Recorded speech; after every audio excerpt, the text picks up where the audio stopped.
Hello and welcome to the Cisco CyberOps Associate Lab video series. I'm going to be walking through each of the major labs of the Cisco CyberOps Associate NetAcad curriculum. So let's go and let's jump on in. Alright, so we're here doing lab 3311 using Windows PowerShell. Again, the assumption is you have Windows 10 from a previous lab already installed, running, and configured that we set up in a lab a few labs ago. From there, let's get logged into our Windows and start tackling the lab. So before we get that far, I did want to point out we are using the Cisco NetAcad lab. We have 5 parts: accessing the console, exploring the command prompt and PowerShell commands, exploring commandlets, exploring netstat commands, and then emptying the recycle bin using PowerShell. This is not an in-depth PowerShell lab. This is a get your feet wet, do a little bit, and that's it. So let's jump into Windows 10. Alright, so I'm logged in, and first thing I want to do is part 1 is opening PowerShell. So that's pretty simple. Start, type in PowerShell. So we have PowerShell. We have the PowerShell terminal. We have the PowerShell ISE. If we want to write a PowerShell script, we can do it with the ISE. We have a lot of the PowerShell commandlets already here and listed. We can write them and save them as a PS1 script, and we can test and run them from here. If we're looking at just the terminal, we're expected to be able to manually type the commands in. So I'm going to show both locations. So here, dir, it will list my directory. In the ISE, if I do dir and run it, again, it does the exact same thing. The difference is with the ISE, I can do multiple lines of code instead of just one. Alright, so that took care of the first part of the lab. So we can do basic terminal commands, ping, for example.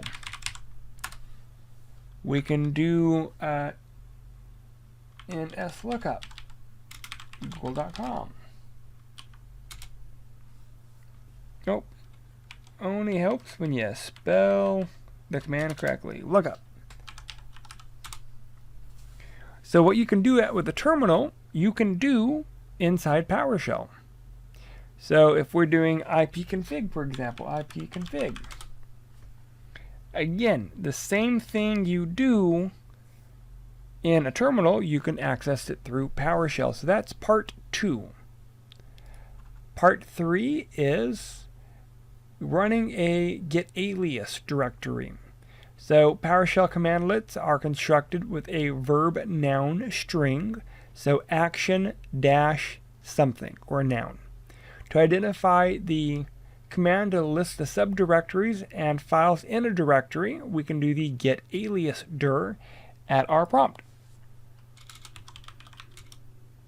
Clear. So if we're typing and we have a bunch of garbage on our screen, clear clears the screen, makes it a little bit easier. So get, and you'll notice you can tab commands, and it will just tab through all of the commands. Get tac a, and then it will go through all the a commands. So I want to do get alias, so ALI tab, and it will complete the command. And if I hit enter, there's a bunch of commands.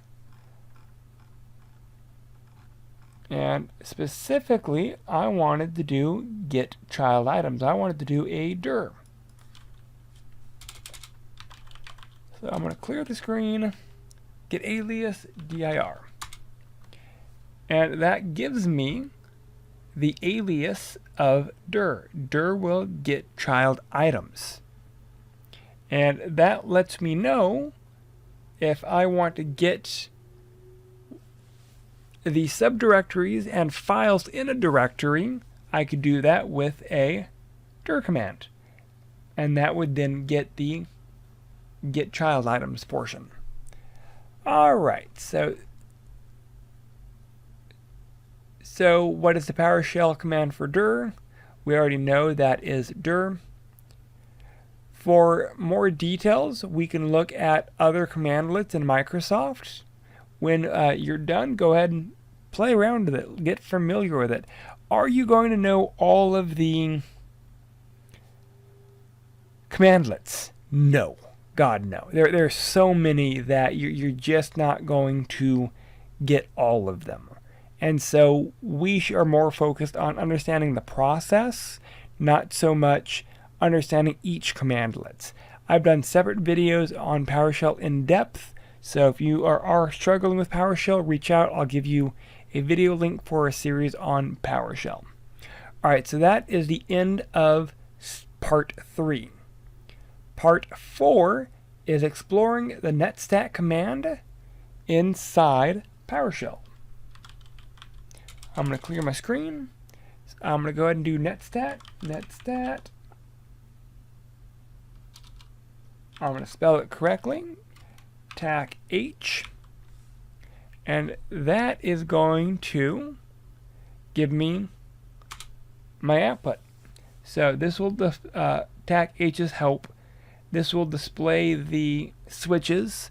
We're going to be using TAC R, which will give us the routing table. We could also look at connections, listening ports.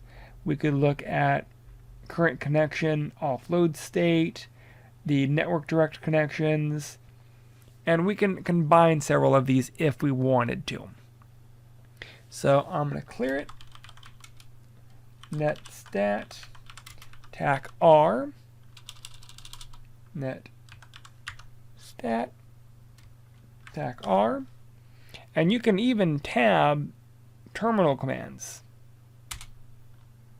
So here is my route table. This will show my interface card.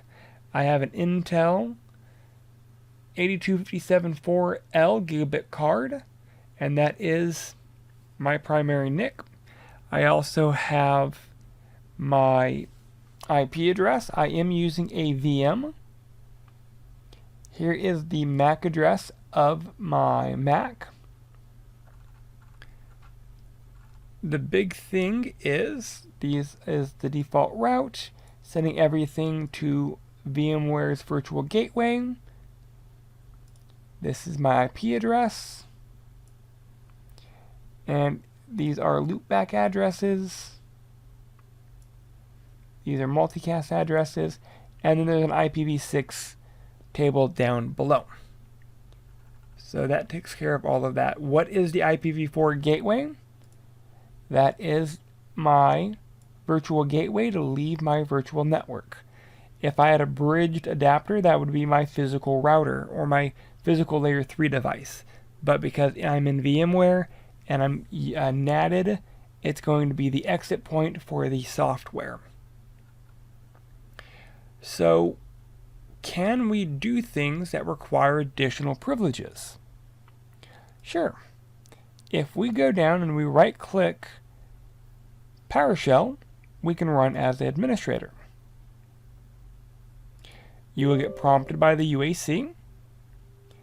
First of all, the title will change to Administrator PowerShell, not just select PowerShell, and the location will change. PowerShell opens up in the user directory by default. When you open up as an admin, it opens it to the System32. So let's go ahead in our administrative one, do a netstat. We'll do an A, B, N, and O.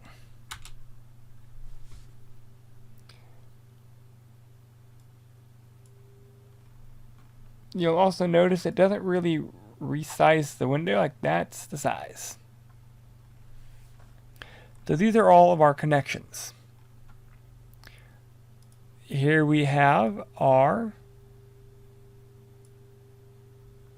quad zeros listening, and that is listening for that application. This application is on that port, this application is on that port, and so forth. You'll notice SVC host is used for several Windows tasks. Here's my IP address. This is a source port calling out to searchapp.exe, which is a public IP address, 72.21.81.200, port 443. It's closed and waiting. But I didn't access a website. I didn't access a web portal. Why is this here? That's because that's an application that's running in the background for Windows. So even if you don't realize it, your Windows 10 machine is calling out to other websites even when you don't have a terminal open. These guys right here.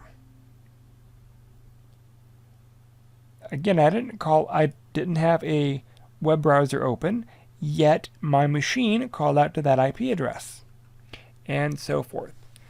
So the nice thing is, we can now look at PIDs.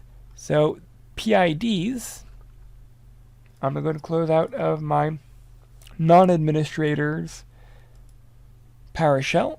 I'm going to go ahead and open up Task Manager, and I'm going to go to Details. PIDs. I'm going to sort it by the PID. Processor ID. I want to see what's calling out to that IP address on process ID 3552. 3552 is task host W. And that is what's calling out to the internet. What about 3796? 3796.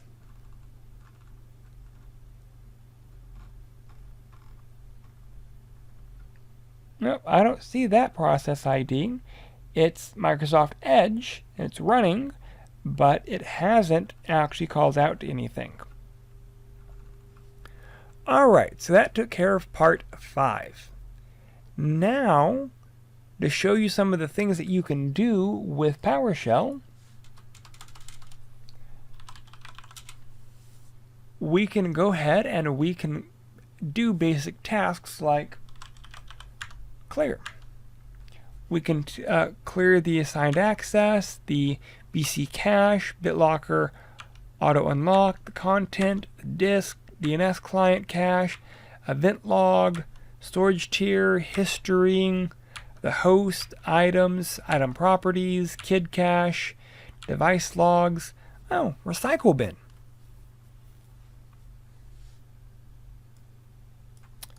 Let's go ahead and let's make an item. Let's throw it in the recycle bin. Recycle bin is full. Let's execute our clear recycle bin from our PowerShell. Are we sure we want to do this? Yes. And it emptied the recycle bin.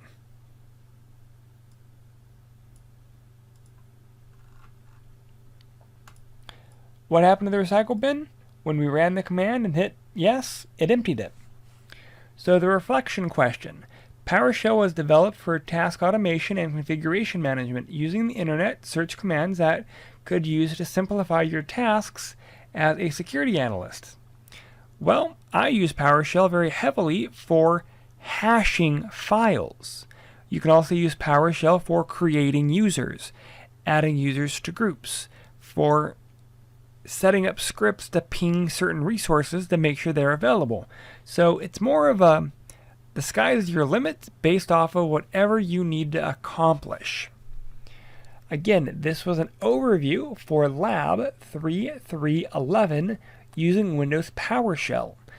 Any questions, any concerns, definitely feel free to reach out. Thank you. Alright, so that does it for this lab video. a few suggestions would be: 1, run through the lab a second time, trying to do it by yourself. 2, I would do a summary of kind of what you learned, where you struggled, and keep that type of journal going so that you can build off of it. 3rd, and finally, take time to reflect. These labs start off fairly easy and then they grow in complexity, so some of the labs you may have to redo a few times to fully grasp what's going on. If you have any questions or any concerns, please feel free to reach out. Thank you.